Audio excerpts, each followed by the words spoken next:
Hello friends, नमस्ते। केमन आछो and welcome back to my channel जो कि परफेक्शन स्टूडियो। मैं हूं आप लोग की दोस्त मामूनी रंजन शर्मा। आज first of all thank you so much इतना प्यार देने के लिए। मुझे पता नहीं था आप लोग मुझे इतना पसंद करते हो, इतना प्यार देते हो। आप लोगों ने मुझे रिक्वेस्ट किए थे कि मेरी प्रेगनेंसी स्टोरी में आप लोगों के साथ शेयर करूं, क्योंकि बहुत लोग मतलब जो लोग प्लानिंग करना चाहते हैं या फिर फर्स्ट बेबी हो चुका है, सेकंड बेबी का प्लानिंग कर रहे हैं, तो उन लोगों ने मुझे बोला था कि आपका तो 2 बेबी है, सो आप हम लोगों के साथ शेयर करो आपका जर्नी, आपका एक्सपीरियंस रियली। और मुझसे बहुत बड़ी गलती हो चुका है क्योंकि मैंने शेयर ही नहीं की थी। ये बहुत ही इम्पोर्टेंट टॉपिक था, लेकिन मैं कैसे भूल गई वो मुझे समझ नहीं आ रहा है कि हाँ ये बहुत ही इम्पोर्टेंट टॉपिक था। जो भी हो, आज से मैं स्टार्ट कर रही हूँ मेरी प्रेगनेंसी स्टोरी या फिर जर्नी, कैसे क्या मैं करती हूँ या फिर करते आई हूँ या फिर आफ्टर डिलीवरी में क्या क्या करूंगी वो आप लोगों के साथ शेयर करूंगी। होप आप लोगों को हेल्प होगा। अगर होता है तो लाइक शेयर कमेंट्स करना मत भूलिएगा। अगर आप नए हो तो welcome to my channel. Please please please do subscribe my channel. तो स्टार्ट करती हूँ। ओके, मैं मेरी स्टोरी में बाद में सुनाऊंगी। कुछ टिप्स मैं आप लोगों के साथ शेयर कर देती हूँ, क्योंकि पहले तो वीडियो बनाई नहीं तो पहले से मैं आप लोगों के साथ शेयर कर सकती थी, लेकिन मैं जैसे कि मैं एक्सपीरियंस्ड हूँ इस फील्ड में भी, सो आप लोगों के साथ मैं कुछ टिप्स में शेयर करना चाहती हूँ, मेरी एक्सपीरियंस में शेयर करना चाहती हूँ। एक जो है कि फर्स्ट बेबी हम लोग के लिए बहुत ही एक्साइटमेंट का एक चीज होता है, क्योंकि ये एक अलग ही फीलिंग्स है। फर्स्ट सेकंड बेबी तक या फिर थर्ड बेबी तक तो हम लोग को पता चल जाता है कि ये होने वाला है, लेकिन फर्स्ट बेबी के टाइम पे हम लोग ये करना चाहते हैं, वो करना चाहते हैं, मतलब अलग ही लेवल रहता है फर्स्ट बेबी के टाइम पे। तो जिन लोग सोच रहे हो कि अभी आप लोग प्लानिंग कर रहे हो तो प्लानिंग करो, ठीक है। और 1-2 महीना तक आप लोग 3 महीना तक मैं बोलूंगी कि फीमेल को ना मेंटली स्टेबल होने पे थोड़ा सा टाइम लगता है, ठीक है, फर्स्ट बेबी के टाइम पे। क्योंकि है ना, फीमेल लोगों को बहुत ज्यादा डिप्रेशन हो जाता है, वॉमिटिंग होता है, मतलब मॉर्निंग सिक हो जाता है। ये सब को लेके वो लोग बहुत ज्यादा टेंस्ड हो जाते हैं। तो मैं बोलूंगी कि हस्बैंड लोग या फिर उनके घर वाले लोग, आप लोग उस टाइम पे उनका ज्यादा ध्यान रखो, क्योंकि इसके कारण हार्मोनल डिसबैलेंस के कारण जो चिड़चिड़ाहट होता है ना, वो आप लोगों के ऊपर ही जाने वाला रहता है। तो आप लोग भी उनके साथ सेम रिएक्शन मत दो, क्योंकि वो खुद से नहीं करती है। उनका जो चेंजेस होता है उसके कारण वो खुद को कंट्रोल नहीं कर पाती, क्योंकि ये बहुत ही इम्पोर्टेंट। क्योंकि आप लोग भी सेम चीज करोगे ना, तो क्या होता है, फीमेल जो कैरी कर रहे होते हैं वो और भी ज्यादा डिप्रेशन में चली जाती है और उसके कारण मिसकैरेज हो सकता है। आती हूँ मैं मेरी स्टोरी पे, ठीक है। तो स्टोरी पे इतना हंसी आता है। मेरी स्टोरी उत्पटम होता है हमेशा से, पता नहीं क्यों, मेरे साथ ही क्यों होता है। सो फर्स्ट बेबी के टाइम पे भी हम लोग प्लानिंग नहीं किए थे, क्योंकि मीन्स मुझे कुछ गायनोलॉजिकली कुछ कॉम्प्लिकेशंस थे। सो आफ्टर 3 इयर्स, हाँ 3 इयर्स में आई वॉज एक्सपेक्टिंग। तो मैं शॉक्ड ही थी, और पता जब चला था तब तक 4 मंथ हो चुका था, ठीक है। सेम चीज इस बार में भी हुआ था, अगेन 3 इयर्स का गैपिंग। सो 3 इयर्स के बाद सेम चीज हो नहीं रहा था, और हम लोग सोच भी नहीं रहे थे, क्योंकि मेरी बेटी इतना छोटी है तो सोचने का बात ही नहीं है। फिर उसके बाद पापा का भी डेथ हुआ है। सो मतलब मैं बहुत ही ज्यादा, मतलब अंदर से बहुत टूट गई थी। चलो, मतलब पापा के साथ मेरा बहुत अच्छा बॉन्डिंग था। सभी लोगों को मतलब हम सभी लोग ही पेरेंट्स के साथ ज्यादा अटैचमेंट पे रहते हैं। और लड़कियां तो ज्यादातर पापा लोगों के साथ ही ज्यादा अटैचमेंट में रहते हैं। तो उनके साथ मेरा ऐसा ही रिलेशन था। तो उनका डेथ हुआ है अगस्त पे, ठीक है, लास्ट ईयर अगस्त महीने में। तो उस टाइम पे भी वही हम लोग, अभी जो सिचुएशन हम लोगों का चल रहा है कोविड सिचुएशन, वो भी सेम सिचुएशन पे हम लोग चल रहे थे। तो सोचने का तो कोई बात ही नहीं है ऐसा कुछ, और हो नहीं रहा है तो यह सब सोचने का बात ही नहीं है। उसके बाद अगस्त, सितंबर, अक्टूबर में हम लोगों का दुर्गा पूजा है, तो फुल ऑन काम चल रहा है। सितंबर से काम पूरा स्टार्ट, फुल ऑन काम चल रहा है। तो ठीक है, उसके बाद आता है हम लोगों का धनतेरस का रस्म, जो पूजा है। तो वो मेरे लिए बहुत ही इम्पोर्टेंट है, क्योंकि हम लोग घर पे पूरा एकदम पूजा करते हैं। और मैंने वीडियो भी शेयर किया था धनतेरस में हम लोग काली पूजा के टाइम पे लक्ष्मी पूजा जो करते हैं कैसे करते हैं, ये सब चीजें ब्लॉग शेयर किया था, आप लोग देखे होंगे। सो उस टाइम पे क्या हुआ था ना, पूजा से पहले मेरा उस टाइम पे पीरियड का टाइम था। तो मैंने क्या क्या तो सोच रही थी कि क्या करूं, कि मैं कभी भी मेडिसिन लिया नहीं थी मतलब कभी लिया नहीं कि डिले करने का। तो फिर भी मैंने बोला मेरे एक टीम मेंबर को कि जाके एक मेडिसिन लेके आओ कि मुझे डिले करवाना है, अच्छे से बोल के लाना। हाँ, तो उसने बोला कि ठीक है चलो। तो वो बगल के फार्मेसी से मेडिसिन लेके आई।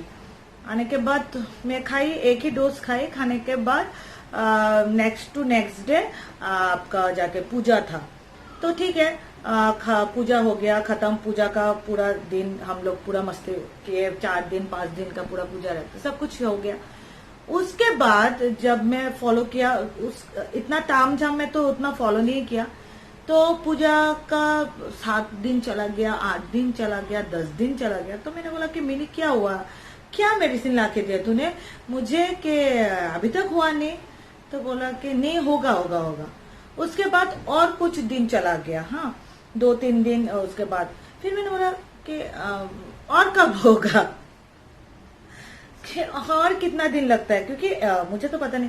बोला कि नहीं, अभी तो हो जाना चाहिए था, इतना दिन तो लगता नहीं है। तो मैंने बोला कि ठीक है, तुम फार्मेसी में जाके पूछ लेना कि क्या हुआ है एग्जैक्टली, कि कौन सा मेडिसिन दिए, गलती से क्या दूसरा मेडिसिन दे दिए, या फिर कुछ प्रॉब्लम है, या फिर प्रॉब्लम है तो मैं डॉक्टर को दिखाऊं। तो फिर बोल के हाँ मैं कल जाके पूछ के आती हूँ। और उसी शाम को ना मुझे एक पार्टी पे जाना था, तो मैं गई वहां पे। जाके फुल ऑन डांस वांस किया, मतलब इतना डांस किया कि मेरे जूता का सोल जो है ना वो भी निकल गया। तो पूरा डांस वांस किया, फुल ऑन मस्ती पे थी। और जो मेरे गायनों के जो डॉक्टर थी ना वो भी उधर ही थी। तो मेरा ना थोड़ा सा पेट निकला हुआ था, हम लोग फूडी लोग हैं, थोड़ा सा तोन निकल के आ ही जाता है, लेकिन वो थोड़ा नहीं बहुत ज्यादा ही निकला हुआ था। सभी लोग बोलते थे मुझे, मैं बोलूं कि नहीं छोड़ो, ऐसा तो कुछ बात ही नहीं है। तो उन्होंने बोला कि हाँ मामूनी तुमको क्या हुआ, पेट ऐसा निकला हुआ है। मैंने बोला कुछ नहीं है मैडम, ऐसा ऐसा हुआ है। मेरे से बोला कि फिर भी तुम दिखा लो। मैंने बोला नहीं मैम ऐसा कुछ नहीं है, वही मैंने मेडिसिन भी लिया है, वो उसके कारण शायद हुआ नहीं। तो फिर बोले कि नहीं फिर भी तुम दिखा लो, मुझे कुछ कैसा लग रहा है। मैंने बोला ठीक है चलो दिखा देते हैं। तो नेक्स्ट डे मॉर्निंग मैंने मेरे हस्बैंड को बोला कि आप जाओ जाके एक ये लेके आओ कि टेस्ट करवाना है, मैम ने बोला है। तो उन्होंने बोला कि ठीक है चलो लेके आते हैं। लेके आया, टेस्ट किया घर पे, फिर तो पॉजिटिव। मैं हम दोनों यहाँ मतलब ये शॉक्ड पे थे कि कैसे हो गया। अच्छा ठीक है, उसके बाद डॉक्टर को मतलब फोन करके बोल दिया कि हाँ ऐसा। तो उन्होंने बोला कि हाँ मैंने बोला था ना तुमको कि मुझे कुछ लग रहा है, ठीक है तुम अभी सोनोग्राफी एक करवा दो कि देख लेते हैं कितना महीना हुआ है, क्या है, कितना दिन हुआ है।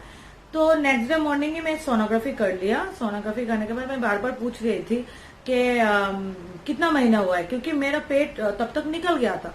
तो उन्होंने बोला कि आपका तो 2.5 महीना 3 महीना हो चुका है। तो मैं उस टाइम पे बहुत मतलब शॉक में थी कि एक तो 2.5-3 महीना हो चुका है, मुझे एक पता ही नहीं था। सेकंड, 2.5-3 महीना में इतना ज्यादा मतलब दिखाई देना वो भी पॉसिबल नहीं है, क्योंकि 2.5-3 महीना में पेट निकलता नहीं है। तो मैं बहुत शॉक्ड थी। तो मैं बार बार पूछ रही थी डॉक्टर से कि मतलब कैसा है, सब कुछ ठीक है? बोलो कि हाँ ठीक है। तो मैं पेट क्यों निकला हुआ है? ये तो नॉर्मल सी बात है, 2 2.5-3 महीने में तो निकलेगा नहीं। तो वो फिर से वो अच्छे से सोनोग्राफी कर रहे थे कि हाँ वो तो सही है आपका, तो ऐसा फिर से देख रहे थे कि अगर कुछ ट्यूमर वगैरह है क्या पेट में, या फिर ट्विंस है क्या। फिर अच्छे से देखे, बोला कि नहीं मैम ऐसा कुछ नहीं है, बट पता नहीं क्यों है ऐसा, आप डॉक्टर से पूछ लो। तो फिर मैं रिपोर्ट लेके गई डॉक्टर के पास। तो डॉक्टर से मैं सेम चीजें पूछी। तो डॉक्टर भी मुझे बोल रहा है कि तुम्हारा इतना महीना हो गया, तुमको समझ में नहीं आया? मैंने बोला हाँ मुझे तो समझ में नहीं आया, क्योंकि पूजा में इतना हम लोग बिजी थे, उसके बाद ही आपका धनतेरस के टाइम पे। तो बोला कि आपका स्किप हो चुका है, आप ये ध्यान में नहीं दिए। तो मैं बोला कि मेरे साथ हमेशा से कुछ ना कुछ अजूबा होता ही रहता है, तो इसलिए मैंने ध्यान नहीं दिया। बोला कि अच्छा ठीक है। तो मैंने फिर से पूछा उनको कि इतना पेट क्यों निकला हुआ है, क्योंकि जब मैं सोशल मीडिया में मेरी प्रेगनेंसी रिवील की थी, उस टाइम पे मेरा वही 2.5-3 महीना ही चल रहा था, और सभी लोग मुझे कॉन्ग्रेचुलेशन बोल रहे थे। मैं ऐसे ही एक पोस्ट मार के फोटो डाल दिया था, और अच्छा खासा दिखाई पड़ रहा था। तो सभी लोग मुझे पूछ रहे थे कि कितना महीना। मैं बोली 2.5 और 3 महीना, 2.5-3 महीना होगा। बोला कि ऐसा हो ही नहीं सकता, आपका देखने में 5 महीना 6 महीना लग रहा है। तो मैं थोड़ा सा शॉक में थी। मैं सोची कि मतलब शायद उन लोगों ने कुछ गड़बड़ी किया होगा, सोनोग्राफी में कुछ हुआ है कि ट्विन से, शायद उन लोगों को समझ में नहीं आया, या फिर कुछ है। फिर से मैंने सोनोग्राफी करवाया, सेम चीज ही आ रहा है रिपोर्ट में अगेन एंड अगेन। तो फिर मैंने बोला कि छोड़ो यार, कंसंट्रेट करो काम पे, क्योंकि इतना अगर सोचूंगी तो फिर से वही डिप्रेशन, और मुझे वो उतना टेंशन लेना था इस टाइम पे। तो फिर मैं काम पे बिजी हो गई एज यूजुअल। जो चलना था मेडिसिन वगैरह वो सब मैं खा रही थी। और उस टाइम पे ना कोरोना का भी उतना कुछ नहीं था यहाँ पे, हम लोगों के यहाँ पे। तो सभी लोग एज यूजुअल हम लोग सभी लोग चल रहे थे, एकदम नॉर्मल सा चल ही रहा था। फिर शादी का सीजन, सब कुछ ही नॉर्मली चल रहा था। मैं एज यूजुअल ठीक नॉर्मली चल रही थी। तो उसके बाद आपका जाके 4 महीना 5 महीना में मतलब एक क्या बोलूं, एक्स्ट्रा ऑर्डिनरी एक होता है ना, एक दिखाई पड़ना कि 2 2.5 3 महीने में आपका जाके दिखाई पड़ रहा है कि 5 महीने का। अब सोचो कि 5 या 6 मंथ में मैं कैसा लग रही हूँ। और सबसे बड़ी बात, लगना तो छोड़ दो, अब कैरी करने में मुझे बहुत ज्यादा प्रॉब्लम हो रहा था, और है अभी के मतलब अभी तो मैं चलने फिरने लायक बच्ची ही नहीं हूँ, बहुत प्रॉब्लम होता है। तो मुझे इतना प्रॉब्लम हो रहा है, अभी चलने फिरने में इतना प्रॉब्लम हो रहा है। तो डॉक्टर ने बोला कि अभी जून के 23 के बाद आप कोई भी डेट देख के आप करवा सकते हो, प्रॉब्लम नहीं है। अगर आपको चलने फिरने में दिक्कत हो रहा है, क्योंकि अभी एकदम ही बेड पे हूँ, मतलब बहुत ही प्रॉब्लम होता है। चल अचानक से अगर बेड से उठोगे तो मुझे पकड़ के थोड़ा टाइम जाना पड़ता है। उसके बाद जो चीज मेरे बेटी के टाइम पे बिल्कुल हुआ नहीं था, मैं एकदम ऐसा करके घूमती थी, घर पे जाना, पार्लर आना, ये करना, वो काम करना, सब कुछ करती थी। लेकिन अब भी मुझे ये प्रॉब्लम हो रहा है। सो एक एक प्रेगनेंसी में ना एक एक एक्सपीरियंस होता है। तो अभी का ये मेरी जर्नी चल रहा है। मैं कब करवाऊंगी मेरे सिचुएशन के ऊपर डिपेंड करता है, इसलिए मैं बोल नहीं पाती हूँ सभी को एग्जैक्ट डेट कब करवाना है। मेरे बॉडी जब गिव अप कर देगा तभी मैं चली जाऊंगी। ये है मेरी सिंपल सा स्टोरी, और होप आप लोगों को पसंद आया है। और अगर आप लोग भी कैरी कर रहे हो या फिर कैरी करना चाहते हो, मैं बोलूंगी कि खुश रहो। आपको जो करने का मन है आप लोग वो करो, जिससे आपको खुशी मिलते है आप वो चीज करो। कोई अगर आपको बोल रहा है कि ये करो वो करो, उससे बेबी का ये होगा वो होगा, मुझे मानना है कि ऐसा कुछ होता नहीं है। मुझे जिससे खुशी मिलता है वो अगर करूंगी तो मेरे बेबी ठीक रहेगा। आपको मेकअप करने से आपको खुशी मिलता है, आप लोग वो करो। अगर आपको पैम्परिंग से खुशी मिलता है आप वो करो। आपको गाना सुनने से खुशी मिलता है आप वो करो। आपको गाना गाने से होता है, आपको डांस करने से होता है तो आप डांस करो, लेकिन संभल के। ऐसा नहीं है कि आप मूव कर रहे हो एकदम पूरा छटक मटक कर रहे हो, ऐसा नहीं। हल्का फुल्का हम लोग कर ही सकते हैं। अब बहुत सारे प्रेग्नेंट महिला जिम में जाके जिम करते हैं, मैं एक्सरसाइज करती हूँ, योगा थोड़ा थोड़ा जो योगा होता है वो करती हूँ, इससे कुछ होता नहीं है। आप समझोगे ना आपका कौन से पोस्चर पे, कौन सा पोस्चर पे आप मूव करने से आपको प्रॉब्लम नहीं हो रहा है। जब भी प्रॉब्लम हो जाएगा तब भी आप वहां पे स्टॉप कर दो और लंबा एक ब्रीथ लो। जब भी आपको प्रॉब्लम हो रहा है आप मतलब ध्यान मुद्रा में रहो, ऐसा करके ध्यान मुद्रा में आ जाओ और लंबा एक थोड़ा टाइम रुक के सांस छोड़ दो। ये होता है रिलैक्स हो जाना, ठीक है। तो वो ध्यान मुद्रा में ऐसा आप करो, लंबा ब्रीथ लो एंड छोड़ो। वो आपका मूड देखना धीरे धीरे ठीक हो जाएगा, शांत हो जाएगा। ये सब छोटा छोटा छोटा छोटा छोटा छोटा टिप्स है, आगे भी बोलती जाऊंगी। आज के लिए उतना ही। Stay safe, stay healthy, bye bye.